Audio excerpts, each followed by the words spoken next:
Good evening, and thank you for joining us on this Wednesday evening for the on air daily news hour.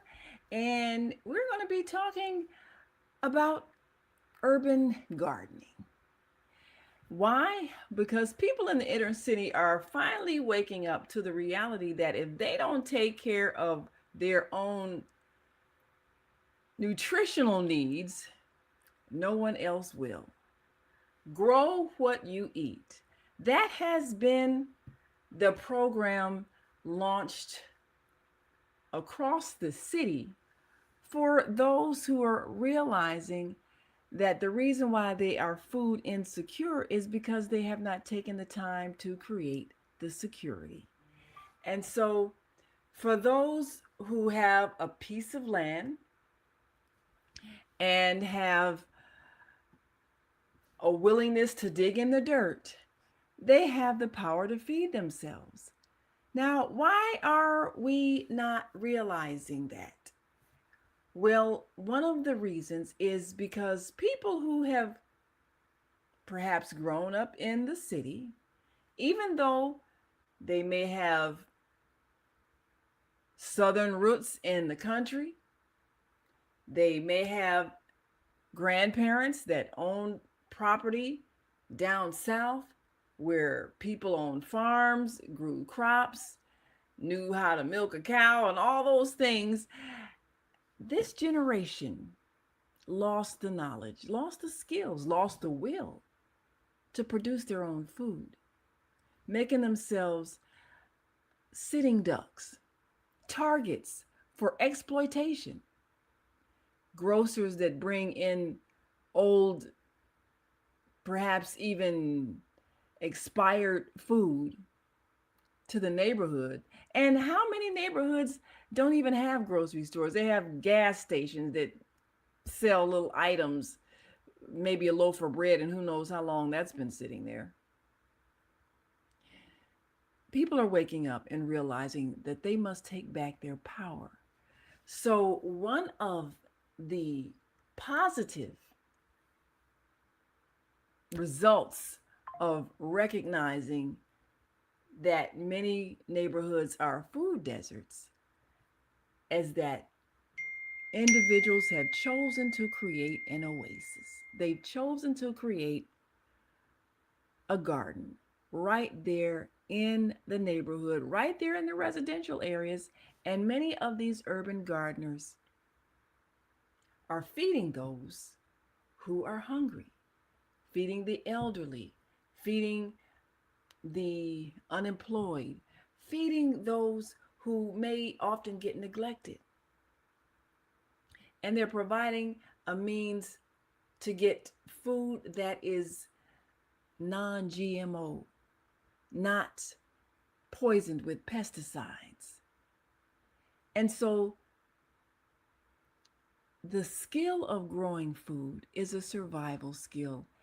And today we're going to take a look at some of the urban farmers as reported in the on air daily news, and a particular program that is launched at the Betty Shabazz International Charter School, where young people have been taught nutrition and good eating for years with a philosophy that is largely based on self sufficiency and awareness of one's body and how what one eats is directly attached to long-term health.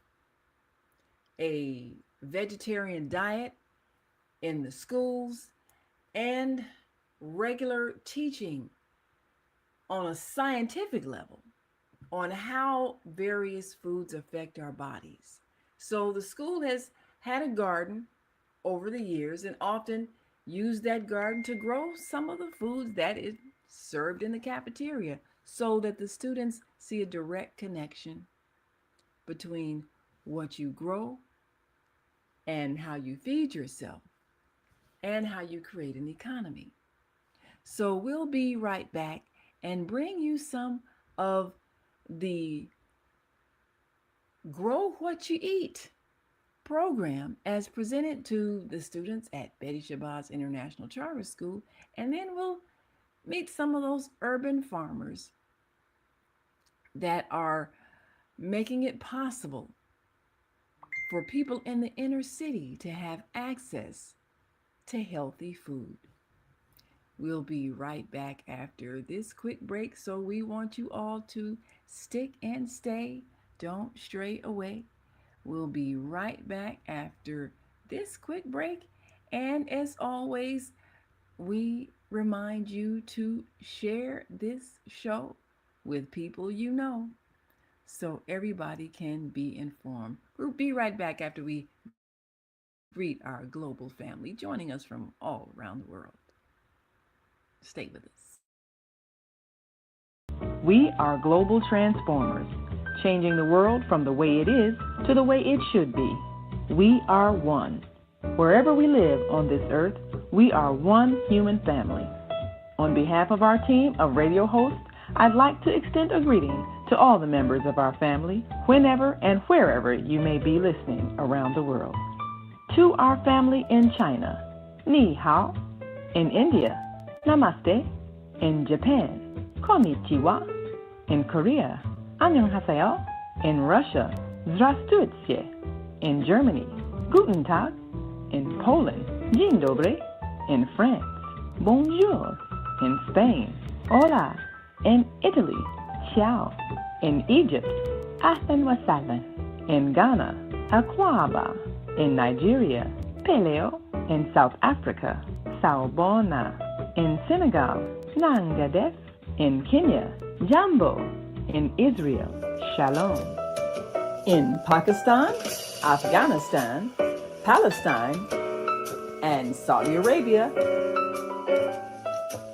Assalamu alaikum. Greetings, and may peace be upon you all.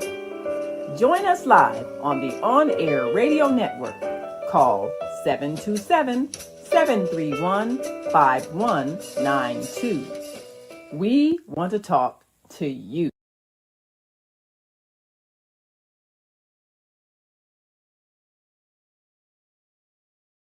Yes, we want to talk to you, and we want you to talk to us too as we talk to all of you about the plans that are going to make a difference in your life.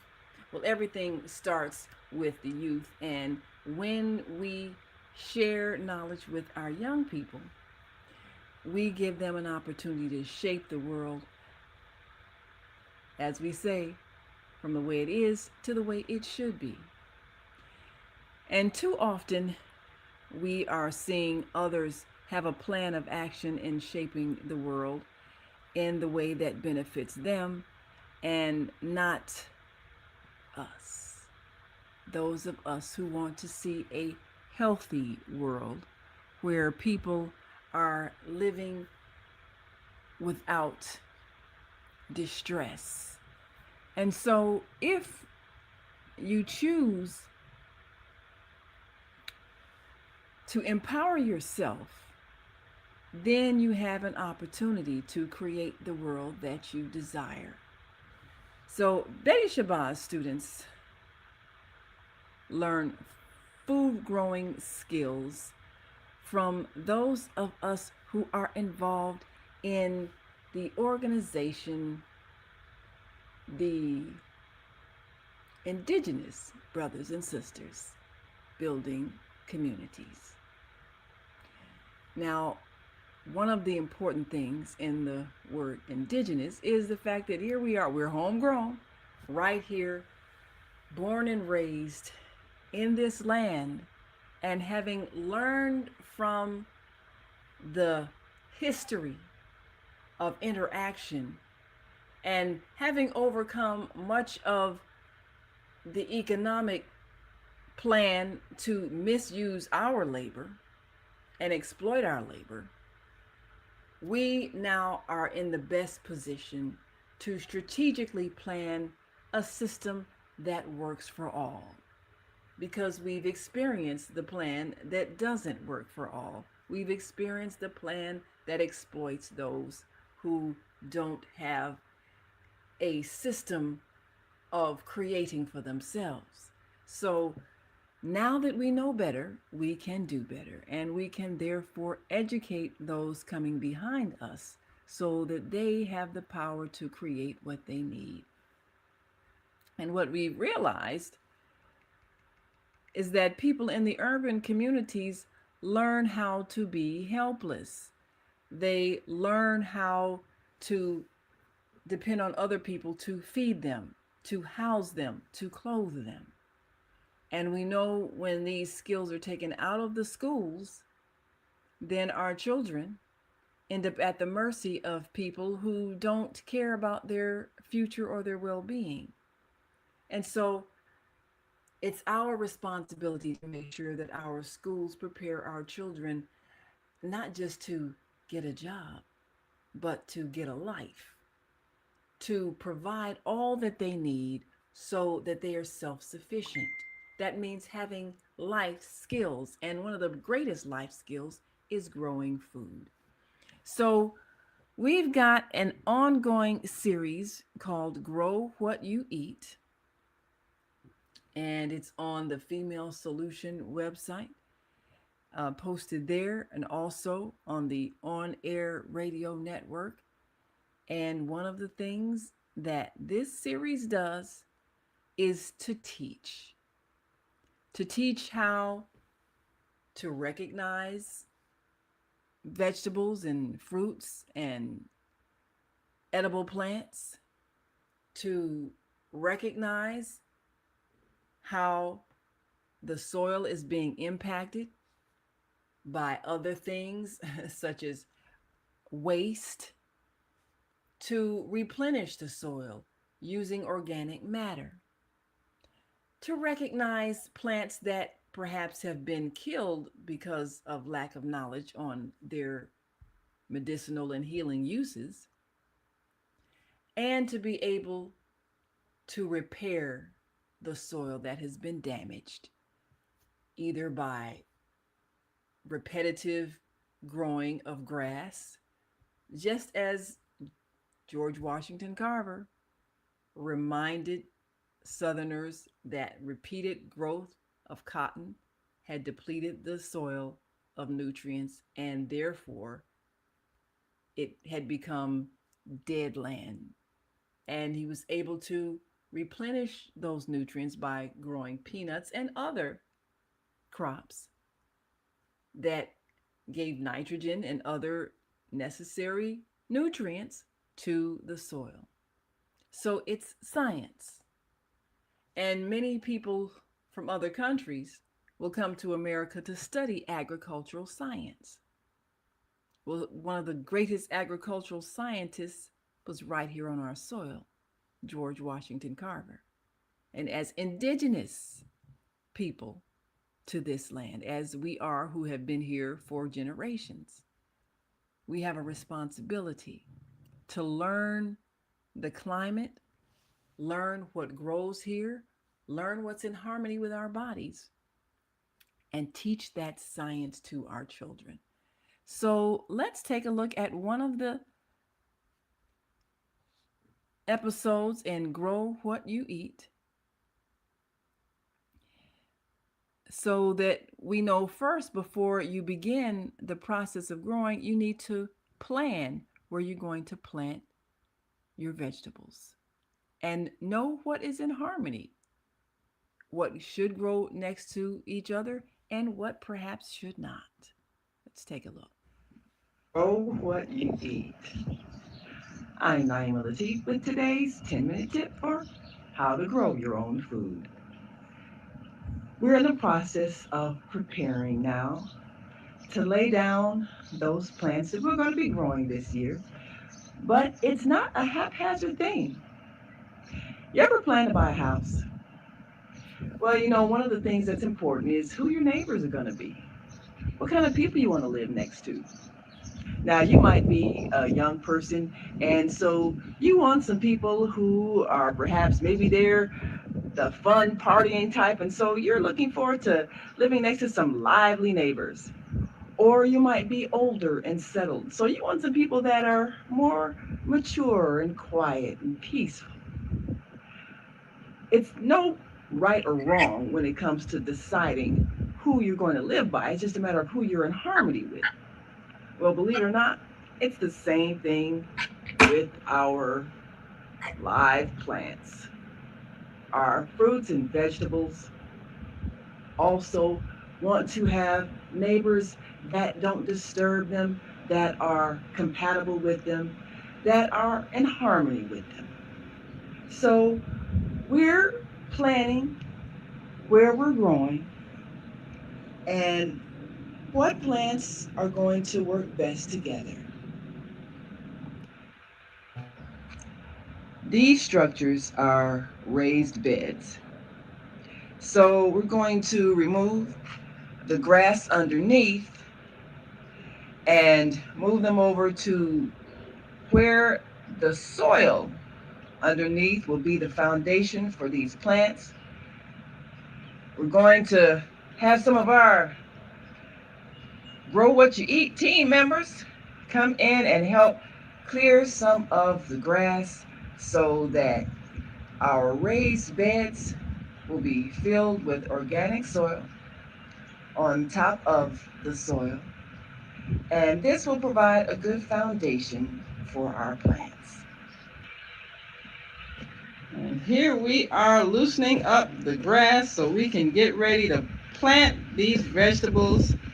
And we're going to plant them in the raised beds, also along the fence. So this is what it takes. You got to put some muscle into it. So here's Duncan Ellington showing an example of what you have to do when you decide to grow your own food.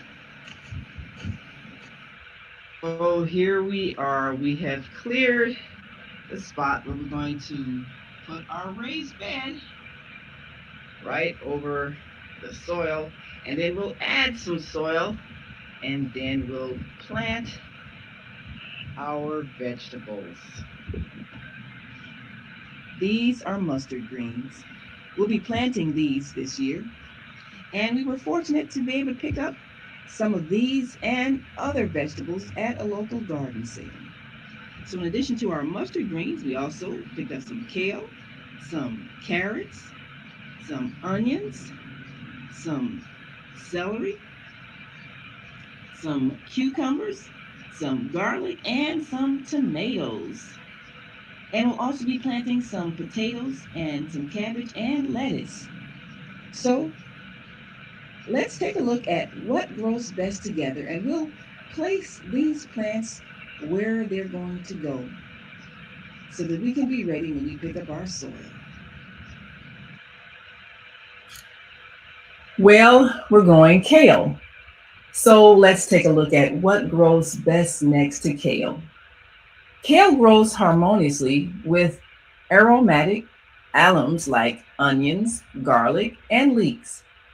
Their strong scents deter common kale pests like aphids and cabbage loopers. Additionally, shallow rooted vegetables like beets and radishes make excellent neighbors as they maximize your garden space without competing for kale for deep nutrients. So that's important to remember. Now, let's take a look at the best companion vegetables for carrots. Here's onions and leeks. These alums act as a natural pest deterrent because they grow bulbs underground and have narrow, upright greens. They do not compete with carrots for underground space or sunlight. That's important. Also, best companions are lettuce and spinach. These are excellent, fast growing neighbors. Their shallow roots will not interfere with carrot roots, and their low growing leaves act as a living mulch to help shade the soil and conserve moisture. Sounds great. All right, so now let's take a look at the best vegetables to plant next to tomatoes: our basil, carrots, and lettuce. These plants mutually benefit one another by deterring pests, sharing space, and providing necessary shade during the hot summer. Well, that's an important point to remember because we're going to be looking at how the summer months affect our plants. And it's also an important thing when we take a look at how best we can keep the pests away without using pesticides.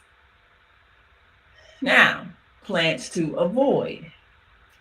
Do not plant kale next to other members of the Brassicaceae family, such as broccoli, cauliflower, uh, kohlrabi, or cabbage. They are highly susceptible to the same pests and diseases, increasing the risk of widespread damage. That's an important point. What to avoid. So we know we're going to be planting some cabbage, and we may even plant broccoli, but we know not to plant them next to the kale. So this is very strategic in how we're going to grow our food.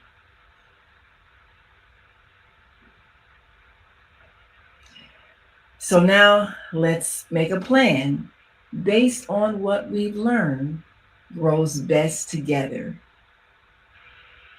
So, based on our research, we're going to have the plants in this order. On the south end of the garden, next to the fence, we'll have the potatoes, and then the cabbage, and then the celery, and then the onions, and then the mustard greens. And then in the first raised bed, we'll have the garlic next to the tomatoes, next to the cucumbers. And then in the second raised bed, we'll have the lettuce, and then the carrots, and then the kale greens.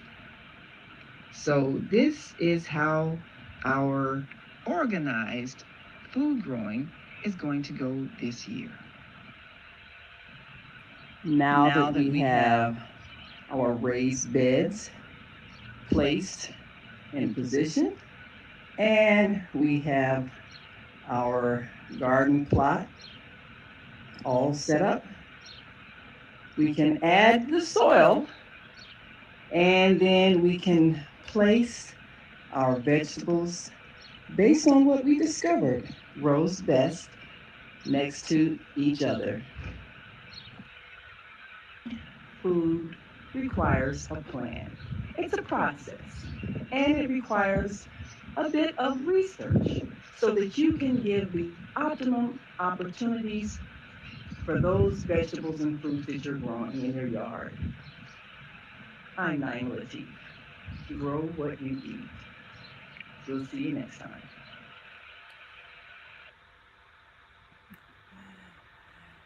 Well, that is what has to happen as we prepare all of our urban gardens to figure out where we're going to put each plant. So, we're going to take a quick break and come back and introduce you to the people who are making a difference as they prepare the ground and grow the crops right there in the neighborhood so that they can feed the people. The Black on Black Love Garden. This is a community garden that is growing healthy food, distributing it to the community, and educating people on how we can stay healthy using the land that's right here in our midst. So we'll be right back after this quick break.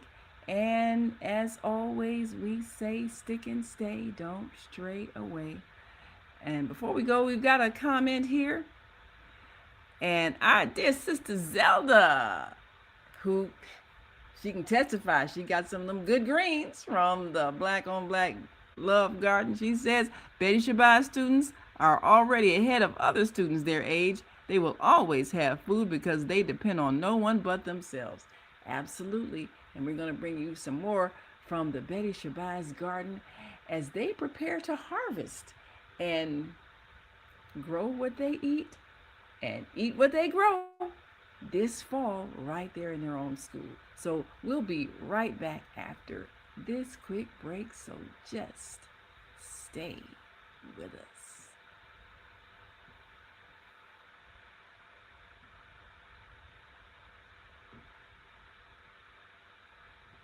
Welcome to Master Force with Mushim Suit. Join us each week on Thursdays at 7 a.m. Central, live on Facebook and YouTube on the Female Solution page, as we dive into powerful topics designed to assist you in mastering your life force. Our conversations feature a diverse lineup of experts, all dedicated to your growth. Tune in weekly to discover new ways to elevate your spirit and raise your vibration. And remember, we are ascending.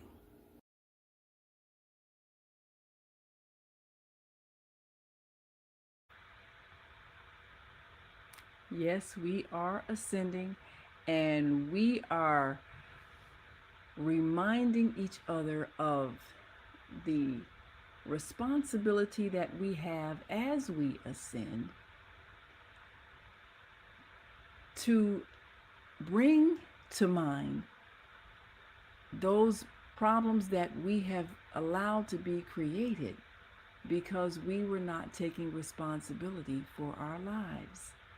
So we're responsible for what we're teaching our children. Now, a few weeks ago, we introduced Brian Lindsay, a young farmer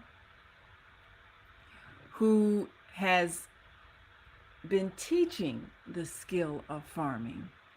And many who grew up with parents who had farms growing up never learned how to do something as simple as plant a seed and nurture it so that it grows into something you can eat. Well, the Black on Black Love Garden a few weeks ago gave an event and gave many urban food growers a chance to share some skills and knowledge, but also right there at 8616 South Carpenter, many had a chance to come and pick the harvest because there are those who have been around for a while that are teaching people how to grow food. They're teaching them how to take a plot of land and repurpose it so that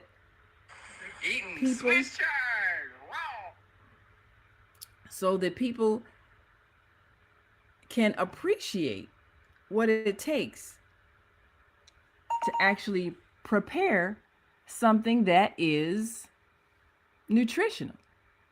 And it's an opportunity for people who have not seen food actually growing out of the ground because the only thing they know is it coming out of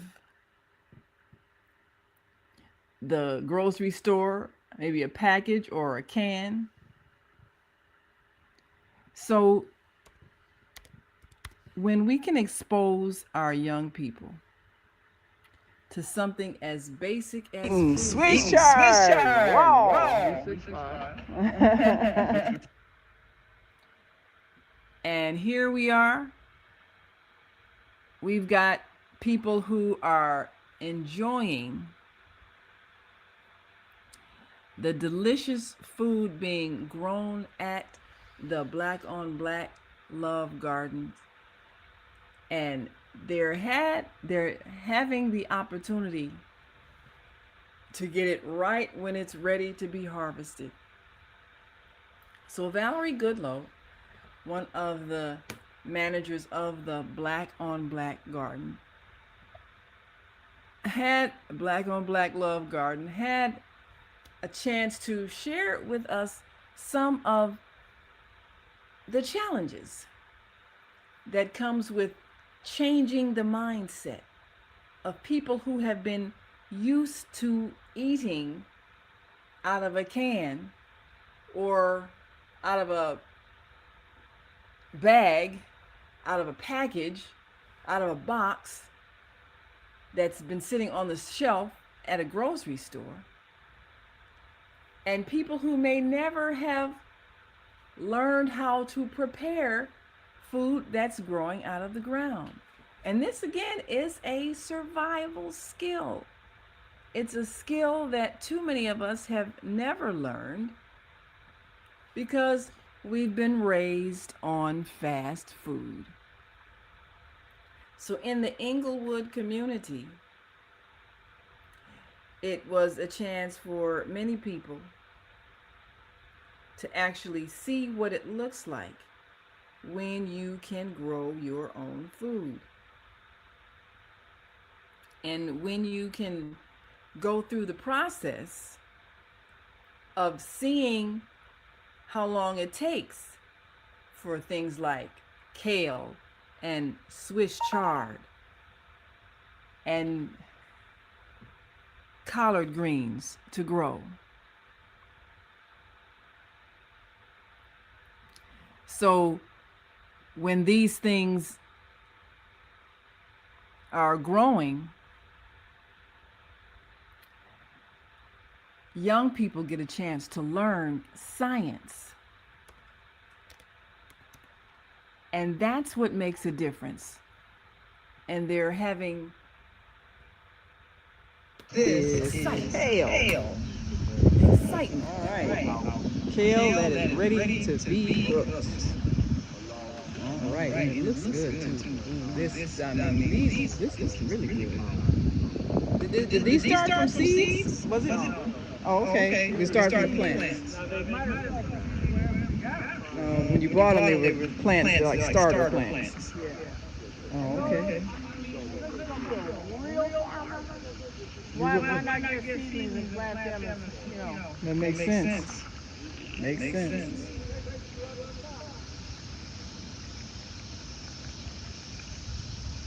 Definitely. And these are beets right here, right? These are beets right here, right? Chard. Oh, is it chard? You got a bag full of stuff, you don't know what you got. I don't know. I got an app on my phone that says picture this, and you can take a picture and it'll tell you what it is. I still can't recognize it by sight yet. That's what you gotta make sure that whatever you plant in the garden is what people want. Yeah. And so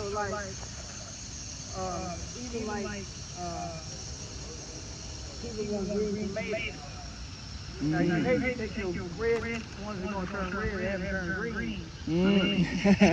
So So you do it in yes. green. So what I initially was gonna do, I was gonna have a bed of those big tomatoes that turn green, and that was gonna be my green tomato bed. But I didn't get to do that. Ah. Now these here, this is still kale over here, right? So look at how kale green leaves look. This is nice. Kale greens. This is how they grow. This is how healthy kale looks.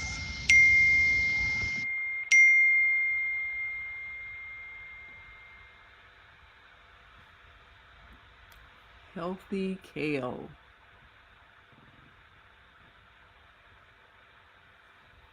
Is kale. All right.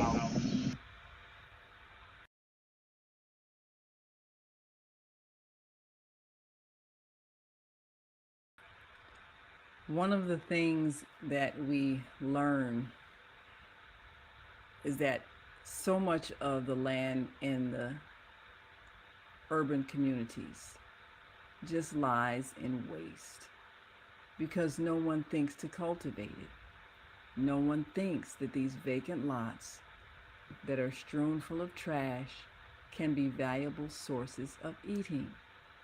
And when you have food that is needed by the community, and you have all of these vacant lots, what is it in our minds that's not putting those two together?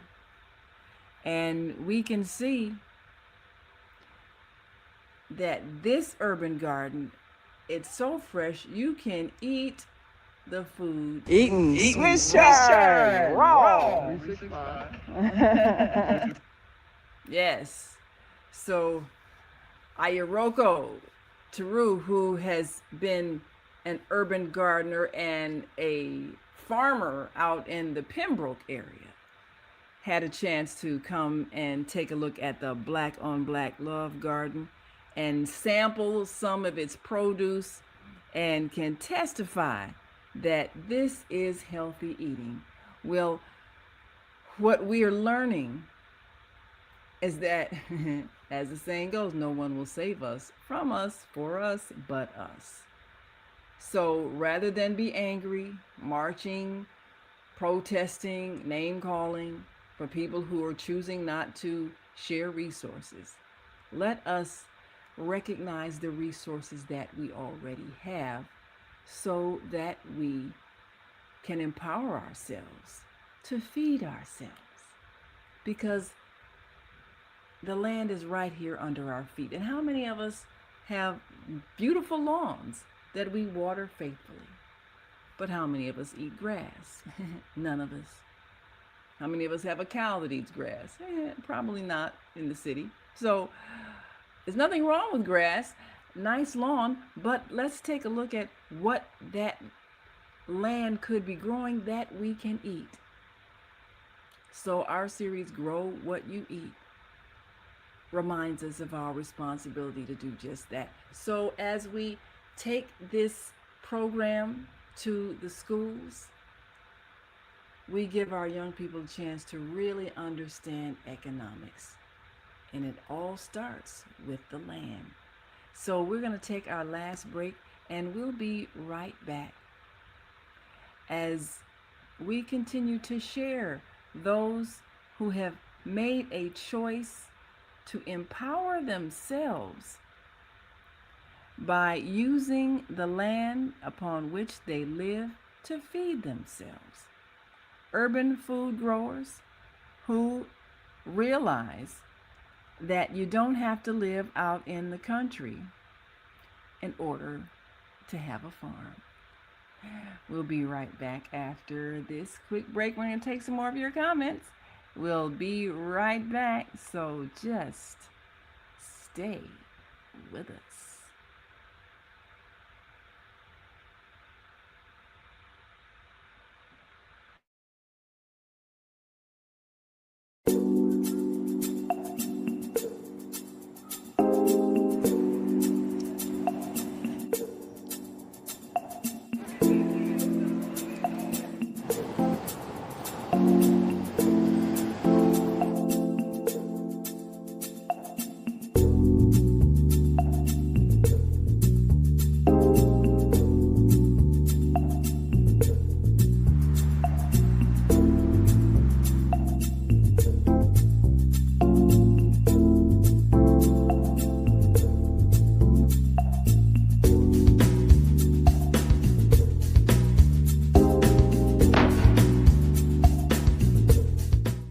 Housing for the homeless, because my little brother, in which we're doing this documentary for, Douglas Robinson, your death will not be in vain. He was a heck of a great dude. And I love Doug. Doug loved me. Just being around him, he had a good spirit. He was a healing person. They are there. Get SROs back. When you give to the poor, should not be forced out of their neighborhoods when it goes through a period of transformation.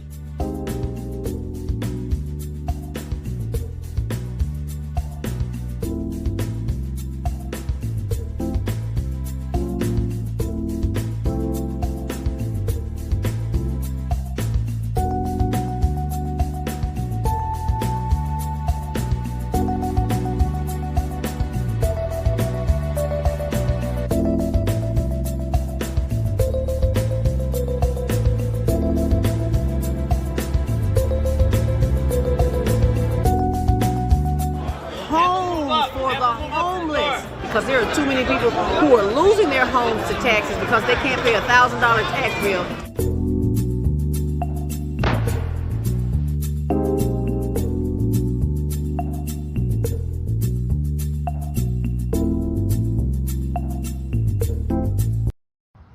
Have you seen all the solar farms popping up everywhere? You know, the big fields with the solar panels. There's one in our community. They produce electricity using the clean energy of the sun to send to the power grid to reduce our energy costs. Because not everybody can get solar panels put on their roof the way I have, but everybody can enroll for free to share the energy produced by the solar farms. That's why they were built. You know you're supposed to be getting a 10 to 20% savings on your bill for that, right? Illinois has a goal to transition by 2050 to 100% clean energy. So everybody needs to be connected. People in other communities are already getting their savings. So I'll be by to see you because they want to make sure you get your savings as well. It just takes a few minutes. I'm Naima Latif. Call me if you have any questions. 312-849-3456. Yes, you can be a part of the movement to feed our unhoused neighbors and help our earth become more green and clean using clean energy. Just a portion of it. You don't have to have a rooftop. All you have to do is have a desire to be a part of the transformation to clean energy. And we can set you up. And of course, just you can call that number right on the screen. Text your information. You can support clean energy and help the Higher Learning Network feed the homeless and to start the process of connecting you to a local solar farm. Just text a clear copy of the front and back page of your electric bill to 312-849-3456 and the Higher Learning Network will receive a referral gift of $25 to help us feed our unhoused neighbors. Doesn't get any better than that. So help make a difference. You have the power to do so. We're transforming lives every day, making sure that everybody's involved in some way in making the world a better place. And let's take a few more comments here. And we have got, and here's a testimonial from the Black on Black Love Garden. She says, and our dear sister Zelda says, girlfriend, you talking about some good greens. Can't wait to go back and get some more. She said the Black on Black Love Community Garden event on August 29th is the next event. 8 a.m. Seniors arrive, teens too. 8616 South Carpenter in Chicago. You got to be there. You got enough time to put it on your calendar. That's August 29th, 8 a.m. Seniors can arrive and the teens too. Again, 8616 South Carpenter in Chicago. And most definitely, you want to be there because this is the best shopping you'll ever have. And Zelda Robinson says again, we need to have a conversation with Mayor Brandon. Yeah, we got to talk to our dear brother. Send him a text. You help him keep. Yes. And I did. I helped keep my mother alive for 100 years. And she ate greens and garlic and was not on any medication. 101 years old. And so we know a little something about healthy eating and repairing our bodies with the right kinds of food. So this is what we want to do, is change the idea that in order to age, you just have to expect to break down and be all broken and sick. That's not normal nor necessary. You can age without illness. And we having a teen senior takeover at the Black on Black Love Garden. And We want you all to come on down and take it on over, because you're going to learn some things about nutrition. You're going to learn some things that will change your mind, and you're going to get an opportunity to interact with people who've been living this way for quite a while. And so they can testify that you don't have to get sick when you age. You don't have to live at the doctor's office. You don't have to constantly struggle, because sickness is not a normal way of life. And we want you to know that there are people who are growing food that is healthy for you right here in your midst. So if you're willing to join with us August 29th, then you can experience the Black on Black Love Garden and the Black on Black Love Community Garden. And it's maintained by people who know the importance of providing food for the community. This is a regular lot that is simply used to grow food. So we're going to talk to Valerie Goodrow, who is helping to maintain this garden. And that who is responsible for this wonderful program. She and her husband maintain that garden. And what is important for us to do is to identify all of the various places where we have the opportunity to grow food. We have the opportunity to convert a vacant lot into a food growing lot. And we have the opportunity to teach our young people the skill of growing food. So when we choose to do that, we'll see they'll have a different attitude even about eating vegetables. It's an empowering attitude when they know that they have grown their own food. And we showed you a little bit of some of their food growing activities before, and now we want to share with you those who completed the program this past summer, and they grew cabbage, and they grew tomatoes, and they grew some wonderful, matter of fact, it's a wonderful opportunity for them to even see how you go about planting vegetables. They grew lettuce and they've got bell peppers and two kinds of lettuce that they're growing, and they receive certificates for being the young farmers that they are from the Indigenous Brothers and Sisters Building Communities. And they had a chance to really experience what it feels like to grow what you eat.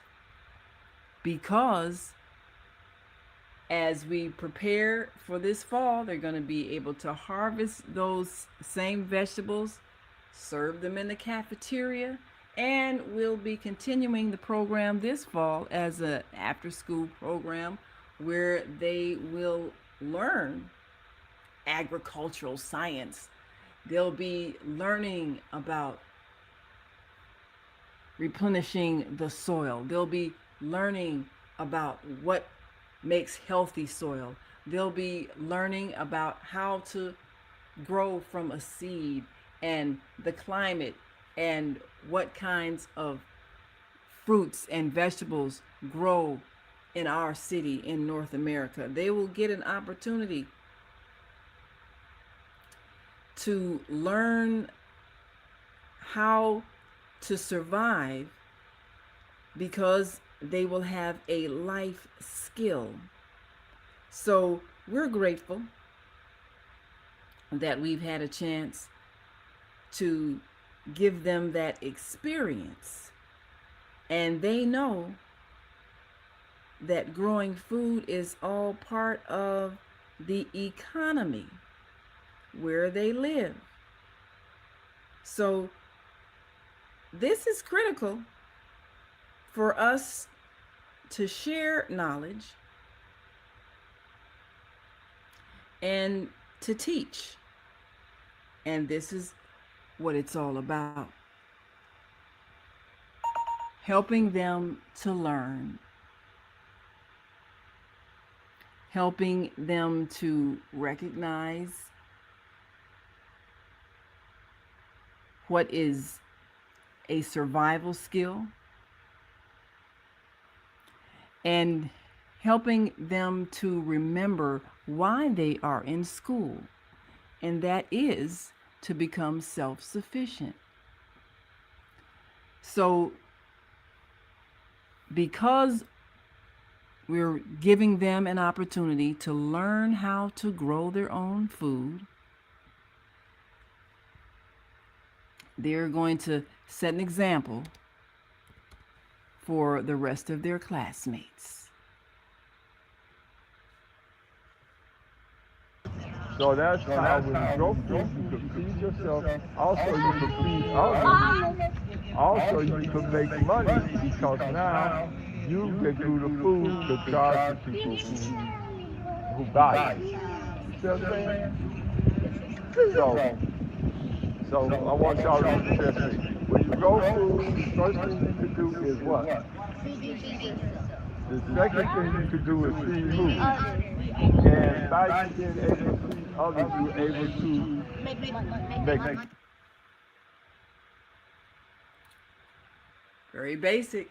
And that was Duncan Ellington, president of the Indigenous Brothers and Sisters Building Communities. And that's what we do, build communities. And we're looking forward to building communities where you live, teaching young people, giving them an opportunity to feel the power of feeding themselves. Grow what you eat. I'm Naima Latif.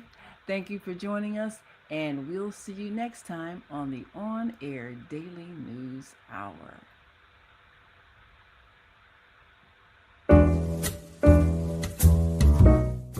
We've come to the end of our show today. If you missed any broadcasts, go to our website for the audio and video archives at www.thefemalesolution.com. On behalf of our team of radio hosts, I'd like to thank all of you who participated in today's discussions. And to our global family joining us from all around the world, we say thank you. To our family in China, xie xie. India, Dhanyavad. Japan, arigato. Korea, kamsamnida. Russia, spasiba. Germany, danke. Poland, dziękuję. France, merci. Spain, gracias. Italy, grazie. Egypt, shukran. Ghana, madasi. Nigeria, eshe. South Africa, Ngiyabonga. Senegal, Jaref. Kenya, Asante. Israel, Toda. Pakistan, Shukriya. Afghanistan, Tashakur. Saudi Arabia and Palestine, Shukran. Assalamu alaikum wa rahmatullahi wa barakatuhu. Thank you, and may peace be upon you and the mercy of God and God's blessings.